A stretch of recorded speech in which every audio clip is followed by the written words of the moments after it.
ആ വീണ കഥ പറയാ. എടാ ഒരു ദിവസം ഞാൻ റോഡിൽ കൂടെ വന്നപ്പം കുറെ പേര് എന്നെ കൂടി അങ്ങ് തല്ലി. ഞാൻ ഉടനെ ഫോൺ അങ്ങോട്ട് എടുത്തു, വിളിച്ചിങ്ങ് വരുത്തി. വീണ്ടും തല്ലി വിളിച്ചു വരുത്തുവാ. തല്ലി വിളിച്ച് വരുത്തിയ കാര്യമാണെന്നാ പറഞ്ഞത്. ഒരു ഓട്ടോയ്ക്കകത്ത് വടിവാളും എല്ലാമായിട്ട് ഒരു ആശാന ബാബു. എടാ അജാന ബാഹു അല്ലെന്ന്, എന്റെ ആശാൻ ബാബു വന്നിറങ്ങി. എന്നിട്ട് എന്തോന്നറിയുമോ, പുള്ളിക്ക് 10 പേരൊക്കെ തിന്ന നിസാരമാ. വിരലെണ്ണി അടിക്കും. ഇപ്പൊ എന്തിയാള് പുള്ളി ഇപ്പൊ ഇവിടുത്തെ മുകളിലത്തെ നില കിടപ്പുണ്ട്. നിന്നെ കാണാൻ ഇവിടെ വന്നപ്പോ എന്തിനാ മേളിൽ പോയെ? എന്നെ കാണാനില്ലെന്ന്, ഈ ചാകാറായവരെ കിട്ടിരിക്കുന്നില്ലേ മുകളിലത്തെ നിലയിൽ 9ാമത്തെ അവിടെ കിടപ്പുണ്ട്. ആശാൻ എന്താന്ന് വെച്ച് കഴിഞ്ഞാല് 10 പേര് നിരന്ന് നിൽക്കുവായിരുന്നു. സത്യത്തിൽ 11 പേരുണ്ടായിരുന്നു.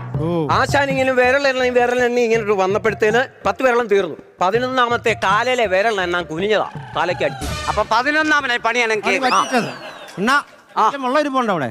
ഇല്ലടാ വെള്ളമില്ല. ഞാൻ